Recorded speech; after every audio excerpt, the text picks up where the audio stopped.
there's so many different kinds of drag.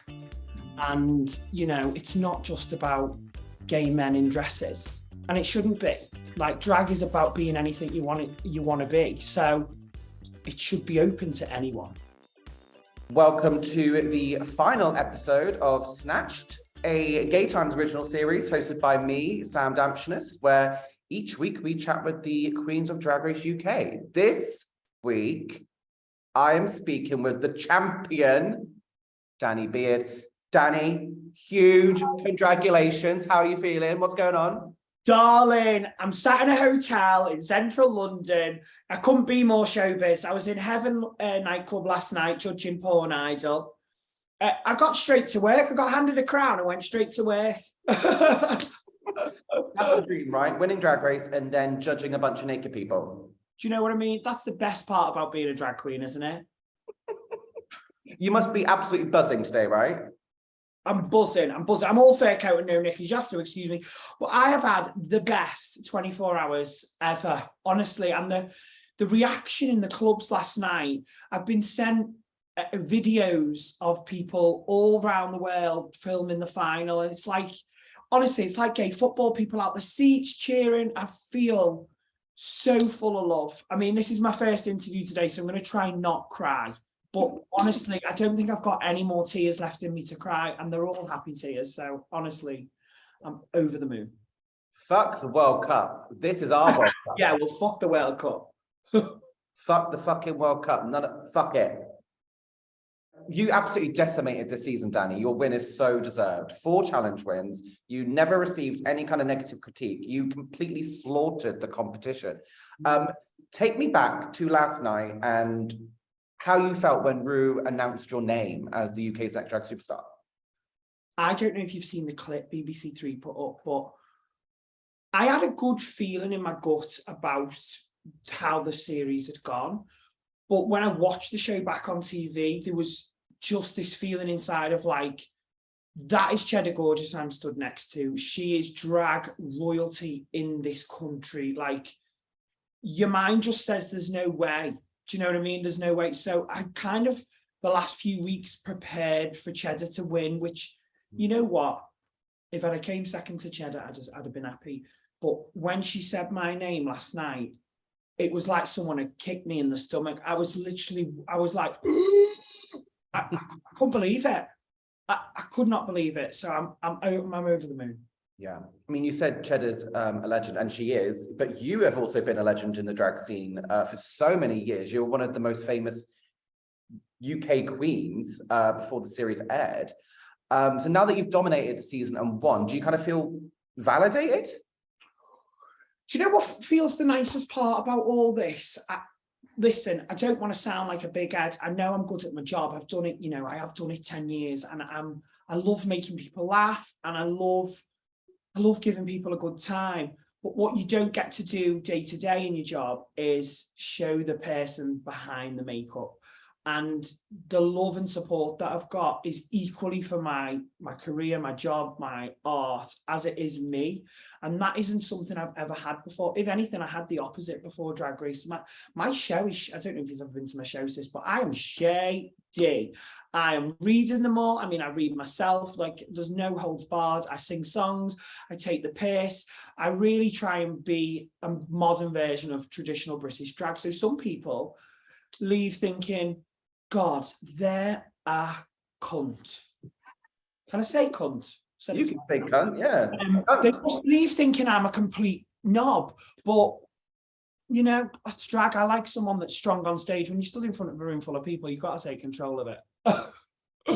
Yeah, no, you were one of the funniest queens we've ever seen on the show. I mean, your Davina parody tribute. Do you know what? I hope she sees it at some point, because who doesn't love Davina? Do you know what I mean? That is the most iconic. She's one of the most iconic TV presenters in the world. Do you want another one? Got another one. She's just memeable. She'll be memeable forever. There'll be Davina, cockroaches, and Cheddar Gorgeous left at the end of the world, won't there? Yeah. Honestly, when you were doing that in the challenge, I was crying with laughter. Right, we need Davina. Where are you? We need a statement. We need something, a tribute to Danny Beard, UK's Next Drag Superstar. She's watching. I know she is. She's watching. Danny, I know that your significant other has had such a huge role and part in your drag career. So how did he react to your win? He's actually sat right there in the hotel bed behind this camera right now. He's sinking into the bed. We were sobbing together. Listen, I wouldn't be here. I'm going to cry. I wouldn't be here if it wasn't for him. Like, for a long, long time, Joe was the breadwinner. And I played dress up. And I pushed and pushed through loads of knockbacks. And recently, Joe's left their job full time to come on the road with me. And, you know, for a long time, Joe would work 5 days a week, finish the office, jump in the car, take me to the gigs 2 days, you know. So it's stressful for a couple who've been together as long as we have, but it's nice. Stop looking at me like that, you bitch. But it's nice, do you know what I mean? We get to share this moment together, and how lucky am I that I'm doing a job I love and I'm taking the people that I love with me. Like, yeah, can't be anything but thankful for that. We love you, Joe. Round of applause for Joe. We love you. Did you hear that? No, what do you say? Shout it. Love you. Shout it. Hello. Oh, my lights have just gone off. Joe's impact. Oh my God. Joe just did Got a something. message from Mog. It's a lovely story. It's a lovely story. You've got the spirit of a parrot on your shoulder. Danny, let's talk about that final lip sync, okay, to Shirley Bassey, because you were absolutely incredible. Earlier this week, you told me that you'd never lip synced before Drag Race UK. Is this true? Was that lies? Because you did so incredibly well. I'm a singer. I've got live vocals in my show. I've never not needed to lip sync. Not that people want lip sync, needs lip sync, I get dragged online. I've never lip synced. It's never been something that I really thought I wanted to do. The first time I did it was for the Queens of the Bone Age performance, and it was all right. After I came off stage doing that Shirley song, I remember saying to her, I felt like the world. Oh, hell, I'm dying. Imagine I died now, like. God, we got spirits turning the lights off. We got this. What else can happen? Is anyone in the room? Tap twice.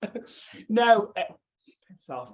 I remember I came off stage after doing that Shirley Bassey, and I was like, I felt like the words were coming out of my chest.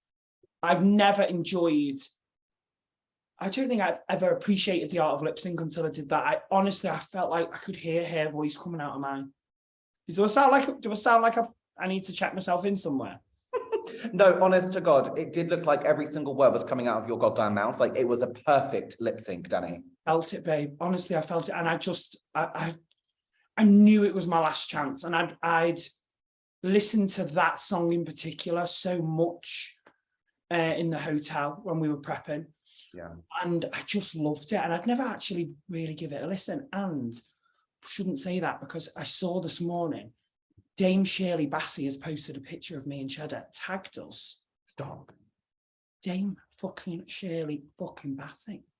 Come on, Shirley. Come on, Shirley. Listen, if you're ever in Worsley, Shirley, you want to pop round mine for dinner, our Joe can cook up a great scram. So if she's watching it now, pop round, Cher. I know she's watching. She's got to be watching. If She's like, hey, fair coat and no knickers, I reckon, do you? We'll at her on Twitter. We'll get a response. Right? Yeah. So this week, leading up to the finale, a lot of fans actually called for a double crowning. I know that Monet and Trinity, that was all very controversial, but a lot of fans were saying we wouldn't mind if it was double crown. How would you have felt if that did happen? You know what? I feel like if there's any season for a double crowning in the UK we've had so far, I do feel like this could have been it. Yeah. You know, every time it was neck and neck, and it was me, Cheddar, me. And I also wouldn't have minded sharing it with Cheddar, because we've become great friends. She's another fellow Manchester queen. Both our drag was born in Manchester. There was just so many strong links and reasons why it would have felt right. And it would have just been nice to have shared the moment with her. Don't get me wrong. I'm happy. But I'd have still been just as happy. You know, I do think I would have still been just as happy to share it with Cheddar. Yeah. It's like you said earlier this week, this has truly been one of those seasons of Drag Race where if anyone won, everyone would have been happy because this is such a dynamic and diverse top four, and you're all amazing people as well, which helps. And even, oh, thank you. Even I've seen comments this morning saying like, I was Team Cheddar, but I'm so happy that Danny won. And it just feels so nice. And I hope if the drag fans can take anything from this, it's moving forward. You don't need to bring other people down to support your faves. And you know what? If you did want Cheddar to win, go and buy some Cheddar merch. Go and buy tickets to Cheddar's show. Support the queens that way. You know, if you wanted Jombas to win, do the same for Jombas. If you wanted Pepper to win, do the same for Pepper. Like, we're all self-employed artists at the end of the day, and we go on this show to hopefully push our career and further ourselves. So if your favourite hasn't won, go and support them while you can. Get some merch. Yeah. Get some and if your favourite has won, also still buy the merch. So you made history, obviously, as the first bearded queen on a RuPaul hosted season of Drag Race. Now you've made history as the first ever bearded queen to win the title. So what do you think your win means for Drag Race and the future of alternative drag on the show?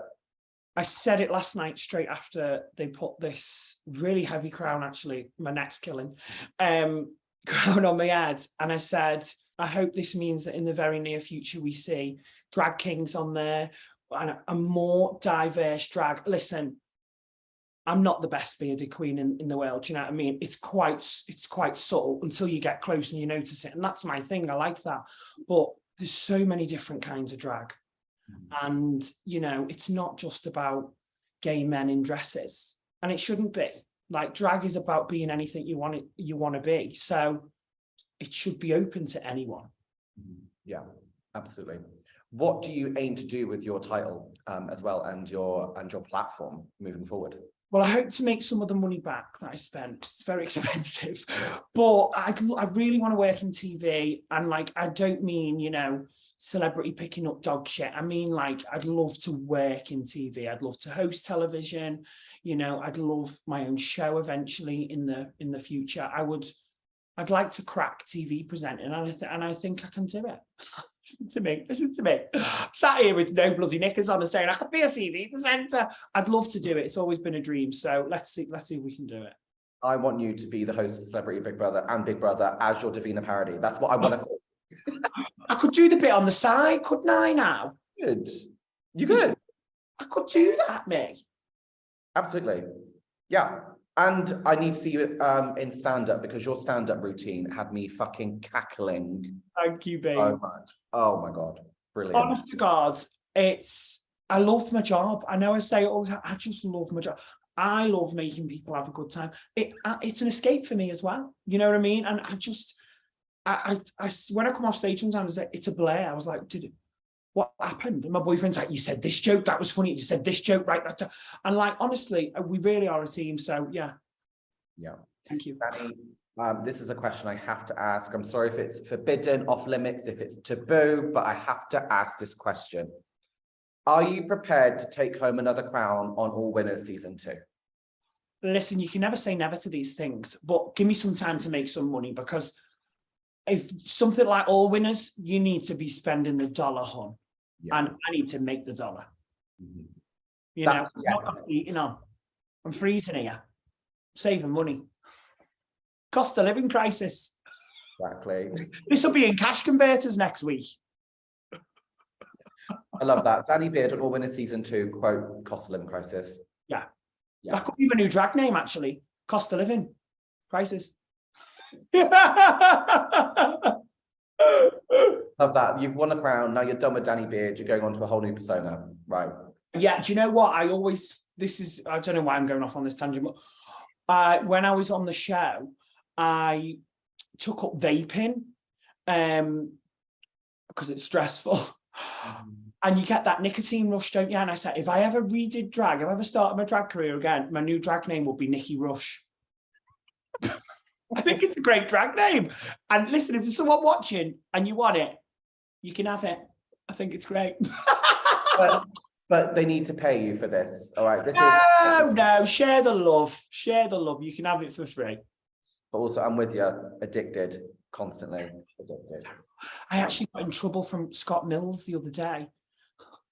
I was doing some radio thing. I'm like, well, I'm on the radio. They can't see me. I'm on the radio. So I'm sat there on the Zoom, like, and he was like, Danny, can I just stop you there? We are filming this. Can you not vape? I was like, I'm with you there. I get into trouble quite a lot as well. You could have vaped on this call, though. I wouldn't have told you off. I wouldn't have told no, you it's all right. I'm being professional now. Being professional. It's about time, I think. Do you? Nah, you've won the title. You could do what you want now. You could do it all. No, I'm not. I can't do that. Behaving. Danny, thank you so much for your time today. It's been such a joy watching you this season. Thank you for the laughs. Thank you for everything you've given us. And congratulations again. I can't wait to see what you do next. Big brother, on the side. Honey, all of it. I mean, right now, I've got more gigs in London this weekend, and then we fly straight up to Scotland to do a full UK Christmas tour. Shantae, you slay. Tickets are on sale. I know this is a shameless plug, but I'd love people to come and see it. And with loads of the Drag Race girls, some of my season 4 sisters. So yeah, there's that going on. I've dropped a single today. I mean, I'm not like pushing it everywhere. It's a little cover version of Gypsy Woman. It's on Spotify. If you like it, have a listen. I'm just putting a bit of content out there for the people that have supported me. Yeah, this definitely won't be the last time we speak with each other. We're going to speak. I'll be speaking to you next week, probably. I can tell. Probably like that. Can you get me in the show? And I'll be like, no, piss off. No, you can come, drop me a message. Lovely. Thank you so much, Danny. Congratulations yet again. And I can't wait to see what you do with your reign. I can't wait. Thank you, my darling. Take care. Bye. Thank you, everyone.